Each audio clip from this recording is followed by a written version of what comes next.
भाजपच्या वतीने संपूर्ण देशभर 5 जानेवारी ते 12 जानेवारी या कालावधीत सभासद नोंदणी करण्याचं उद्दिष्ट आहे।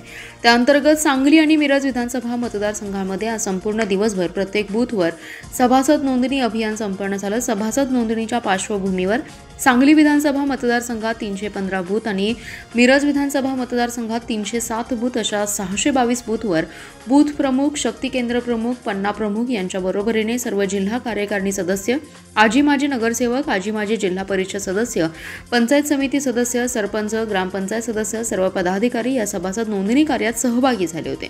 प्रत्येक बूथवर किमान 200 सदस्य व्हावेत असं उद्दिष्ट ठरवण्यात आलं होतं। संपूर्ण महाराष्ट्रात त्या दिवशी मुख्यमंत्री देवेंद्र फडणवीस, प्रदेशाध्यक्ष चंद्रशेखर बावनकुळे यांच्यासह भाजपचे सर्व आमदार आपापल्या मतदारसंघात आपापल्या बूथवर सभासद नोंदणीचं काम करत होते। सांगली विधानसभा आणि मिरज विधानसभा मतदारसंघातील सभासद नोंदणीसाठी कार्यकर्त्यांनी मोठ्या प्रमाणावर सहभागी झाले। प्रत्येकाने जास्तीत जास्त सहभाग नोंदणी करण्याचा प्रयत्न केलाय। शीख समाजाचे धर्मगुरू गोविंद सिंग यांच्या जयंतीनिमित्त सांगली शहर परिसरात रविवारी शोभायात्रा काढण्यात आली आहे। जयंतीनिमित्त सोमवारी विविध कार्यक्रमांचं आयोजन टिंबर एरिया येथील गुरुद्वारमध्ये करण्यात आले। शीख समाजाचे महागुरू गोविंद सिंग यांची जयंती सोमवारी साजरी करण्यात येणार आहे। या पूर्वसंध्येला शीख समाजाच्या वतीने सांगलीतून शोभायात्रा काढण्यात आली आहे। येथील झुलेलाल चौक येथून याला सुरुवात झाली। तेथून मारुती चौकातील छत्रपती शिवाजी महाराज यांच्या पुतळ्याला अभिवादन करण्यात आलं। तेथून मारुती रोड, झाशी चौक, पटेल चौक, कॉलेज कॉर्नर मार्गे नवीन वसाहत येथे असलेल्या गुरुद्वारमध्ये शोभायात्रेची सांगता करण्यात आली आहे। सोमवारी मोठ्या उत्साहात जयंती साजरी करण्यात येणार आहे। या निमित्त विविध कार्यक्रमांचं आयोजन करण्यात आले। शोभायात्रेत शिवप्रतिष्ठानचे संभाजीराव भिडे गुरुजी, माजी आमदार नितीन शिंदे, हनुमंत पवार, सविंदर सिंग चड्डा, दत्तराय सिंग, हरदर सिंग, मनमोहन सिंग, हरजीत सिंग यांच्यासह शीख समाज बांधव मोठ्या संख्येने उपस्थित होते। गणपती पेठेतील मिठाचे दुकान फोडून रोकड लंपास करणाऱ्या तसेच विश्रामबाग मधून मोपेड दुचाकी चोरांच्या आंतरराज्य सराईत चोरट्यांच्या मुसक्या आवरणात पोलिसांना यश आले। त्यांच्याकडून दुकानात चोरलेले 5,66,000चे दुचाकी आणि अन्य साहित्य असा एकूण 5,66,000चा मुद्देमाल जप्त केलाय। स्थानिक गुन्हे अन्वेषणच्या पथकाने तानंग फाटा परिसरात सदरची कारवाई केली।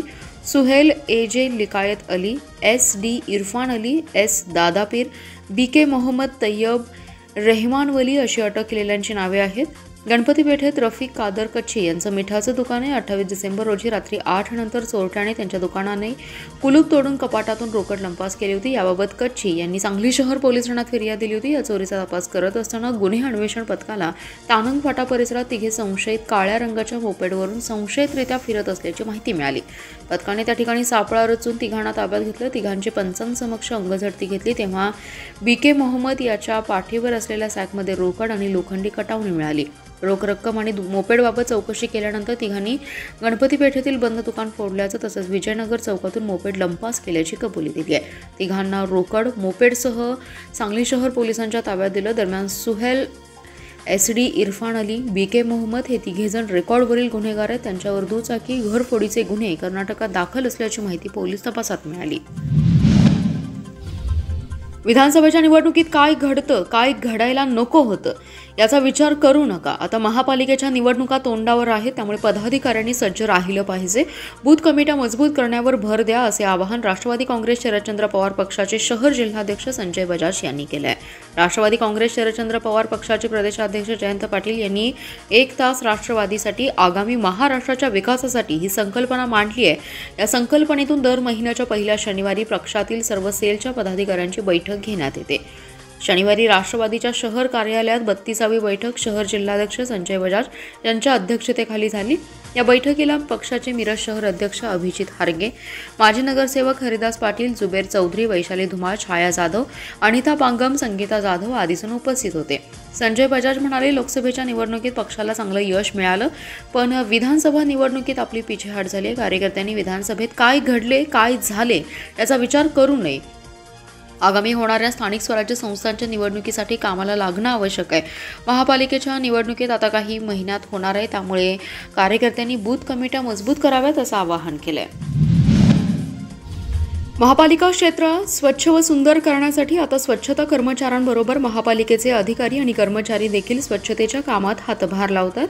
प्रत्येक महिन्याच्या पहिल्या शनिवारी शहरात स्वच्छता अभियान राबवून स्वच्छ व सुंदर शहराचा नारा दिला जातो। यामुळे काही सामाजिक संस्थांचे प्रतिनिधी आणि नागरिक देखील सहभागी झाल्याचे चित्र आहे। शनिवारी विशेष स्वच्छता मोहीम राबवत सुमारे 1200 जणांनी 15 टन कचरा संकलित केला। महापालिका क्षेत्रात स्वच्छतेचा प्रश्न मोठा आहे, त्यामुळे आयुक्त शुभम गुप्ता यांनी स्वच्छतेवर भर दिलाय। स्वच्छतेचे नियोजन करण्यासाठी कर्मचाऱ्यांच्या बदल्या देखील केल्या। आता स्वच्छतेच्या कामामध्ये वरिष्ठ अधिकारी देखील सहभागी होऊ लागलेत।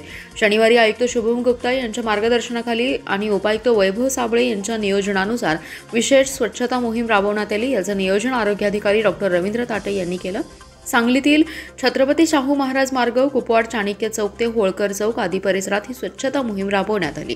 या स्वच्छता मोहिमेत अंदाजे 15 टन कचरा संकलित करण्यात आलाय। या स्वच्छता मोहिमेत महापालिकेच्या कर्मचाऱ्यांनी तिन्ही शहरातील प्रमुख मार्गांची स्वच्छता केली। या स्वच्छता मोहिमेमध्ये राजकीय पक्षांचे प्रतिनिधी, सामाजिक संस्थांचे प्रतिनिधी, स्वयंसेवी संस्थांचे प्रतिनिधी आणि नागरिक सहभागी झाले होते।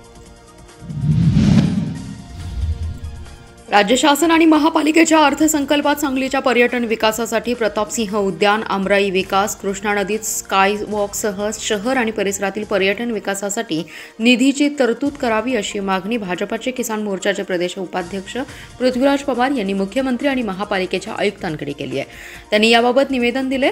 पृथ्वीराज पवार म्हणाले, सांगली हे महापालिका क्षेत्रात पर्यटनाच्या दृष्टीने हरिपूरचा संगम, ऐतिहासिक गाव भागातील सांभारे गणपती मंदिर, गणेशदुर्ग, आयर्विन पूल, काळीखण यांसारख्या पुरातन आणि नैसर्गिक वस्तू, आमराई, प्रतापसिंह उद्यान, छत्रपती संभाजी महाराज स्मारक आणि सांगलीच्या मातीतील इतिहासातील पाऊलखुणा दर्शवणारे शंभू सृष्टी यांचा पर्यटनाच्या दृष्टीने विचार करणं गरजेचं आहे। कागलच्या धर्तीवर म्युझिक कारंजा, गणेशदुर्ग आणि मिरजेचा दर्गा आणि वास्तू संग्रहालय, काळ्या खणीलगत लंडन आय सारख्या पाळणा, सांगलीचे सांस्कृतिक ऐतिहासिक गोष्टींना उजाळा देणारी स्थळे अशा अनेक गोष्टी पर्यटनाच्या दृष्टीने आपण विकसित करण्याबाबत विचार केला पाहिजे। सांगली येथील प्रतापसिंह उद्यानाचं काम देखील गेले 3 वर्षांपासून रखडले, पण आज उद्यान भकास झाले। नागरिकांची रेलचेल नसल्याने बाहेरील खाद्य विक्रेत्यांचा व्यवसाय मोडकळीस आलाय। त्यामुळे महापालिकेने या पर्यटन स्थळांसाठी अर्थसंकल्पात तरतूद करावी, तसेच राज्य शासनाच्या अर्थसंकल्पात देखील यासाठी तरतूद करावी अशी मागणी केली असल्याचे पृथ्वीराज पवार यांनी सांगितले।